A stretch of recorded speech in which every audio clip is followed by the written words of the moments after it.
Well, welcome to Zimbabwe in Harare. This is where we are coming to you live, counting down the minutes and the hours heading up to the elections, the historic elections on the 30th of July, where thousands will be heading out to the various polls. About 5.5 million Zimbabweans have registered to take part in these historic elections that will be taking place tomorrow. As we've been indicating, 3 ballot papers that they'll be given. One for the presidential candidate, the other for members of parliament, and the third one for the local authorities. But the one that most people will be focusing on is the one about the presidential candidates. 23 presidential candidates on the ballot paper. One presidential candidate has already pulled out.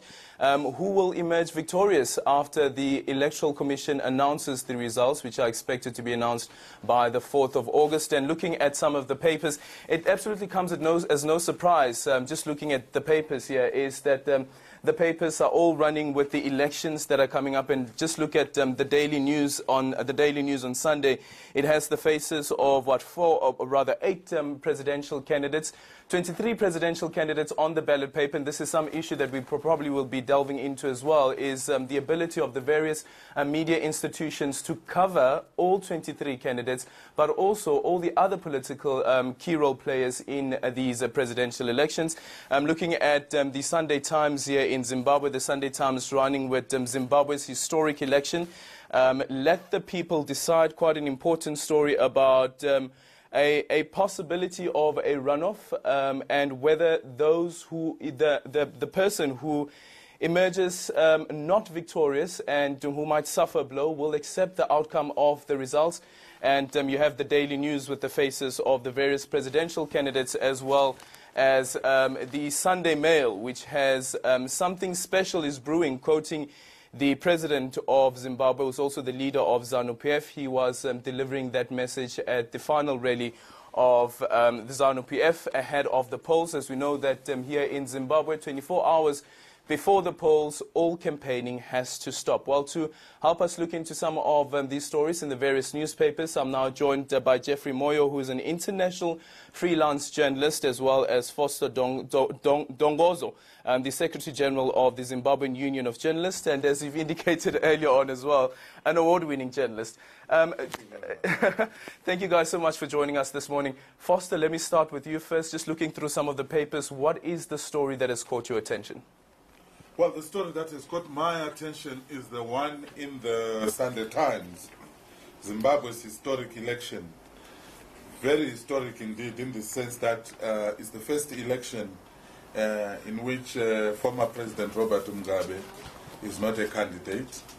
It's also historic in the sense that for the first time in about 20 years, former MDC President Morgan Tsvangirai is not a candidate. It's also historic in the sense that it comes on the back of a revolution of some sort in the form of the military intervention that took place in November last year. And hence, I like the title, Let the People Decide. Very important. Very important. It also speaks to who holds the power in determining whether there will be a turning point for Zimbabwe or not. Yes, but again, the question has been asked, after voting, can the people decide anything? Mm-hmm. And this is the discussion that I think has been going on in some sectors to say because the stakes are very high.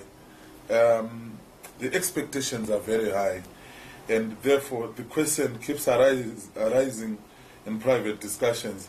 Who is going to blink first? Mm-hmm. Is anybody prepared to hand over or surrender power? Or who is anybody prepared to allow the other party to take over power? Yeah, and accept defeat. Yes. And just quickly, just looking at the front page of the Sunday Times, you have a picture here of people attending the ZANU-PF. There's a ZANU-PF rally. On the other side, you have a picture of people attending the MDC rally.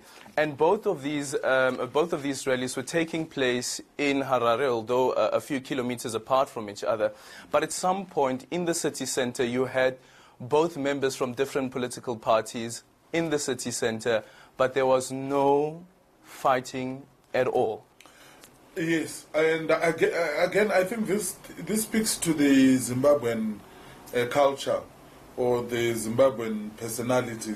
I also went around different places last night during the day, and I was able to witness supporters from ZANU-PF and the MDC making merry together, eating together, drinking together. And so for me, really, that is not totally surprising, because that is the Zimbabwean sort of culture. Generally, the people are not violent or violent towards each other. The violence is induced more often than not by political parties or by political players who urge them to fight against each other. But generally, and again, the point that you bring up, that it can't be more than 5 kilometers apart. Thousands upon thousands of supporters from different political parties.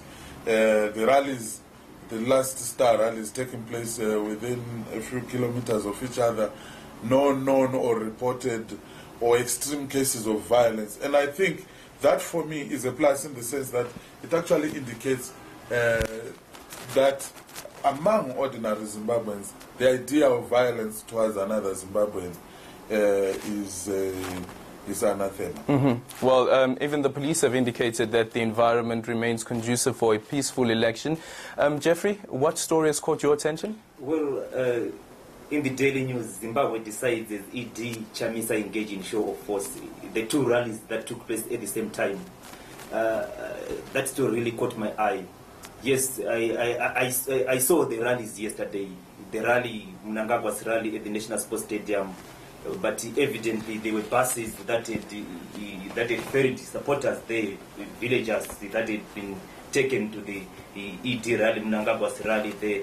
But also evidently at the Chamisa rally, I didn't see any buses that had brought in supporters.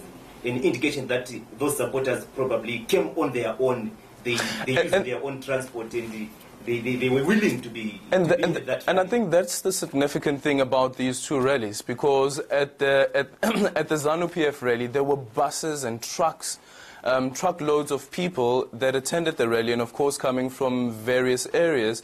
Whereas at this rally, what you saw mostly were private cars. Yes, I saw plenty of private cars and taxis. An indication that the people that gathered at the MDC Alliance rally came on their own will. They were not forced to come at this rally. They were not transported by the party, unlike what happened at the ZANU-PF rally at the National Sports Stadium. I can tell you, I saw villagers being dropped along Samora Machel in town early in the morning. I was in town. I saw villagers, some of them from Mashonaland East, Mashonaland Central Province. You could tell that these people were not any of them were from Harare. They were just villagers who had been forced to come to attend the rally at the ZANU-PF at the National Sports Stadium here. So it was not on their own will. Let me ask both of you this question, and Foster, let's start with you. So you have these two huge rallies taking place simultaneously, but Emmerson Mnangagwa, the president of Zimbabwe and the leader of ZANU-PF, I think finished his speech just a couple of minutes before Nelson Chamisa had started. And ZANU-PF's rally was live on the public broadcaster ZBC, but when Nelson Chamisa started speaking, it was as if it's not even taking place when you switched on your TV and you tried to put on ZBC. Well, obviously, I was actually out in the field checking out the rallies, not being much aware of the schedules that the national broadcaster had for broadcasting the rallies, if at all. And I think these are some of the issues that have emerged around who gets to have their rallies broadcast, who gets to get their events broadcast live on television. So the issue about having access to the national broadcaster is one of the contentious issues that have always emerged over the years.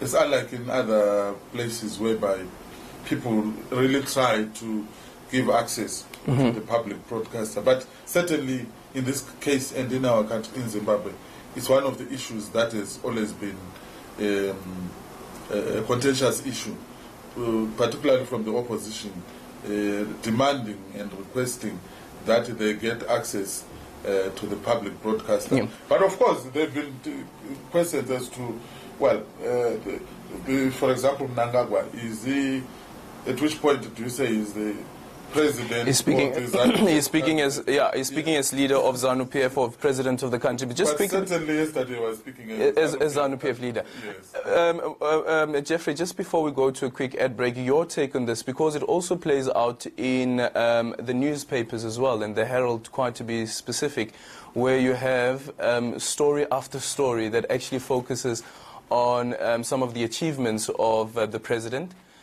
President Emmerson Mnangagwa, and it's almost like the MDC alliance doesn't exist unless if there is an attack on the MDC alliance.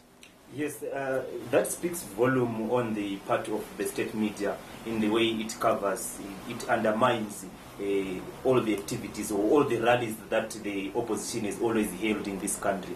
They've always pressed it down. They've always made sure that it doesn't get enough voice, enough space to air its rallies, to be seen in public. But when it is doing something bad, or something bad is done by an opposition politician, then it gains mileage in the state broadcaster, because it's the ZANU-PF system that is in control of the state machinery.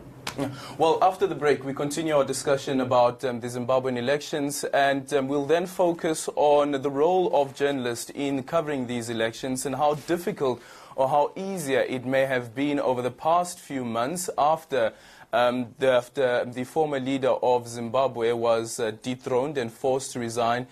Some say that it has been a bit easier for journalists to move around and do their work. We've seen as well with the campaigning as well. And yesterday, Emmerson Mnangagwa was saying that if you look at the environment has been very peaceful. It has created a democratic space even for the various political parties to campaign. We'll look more into that after this quick break.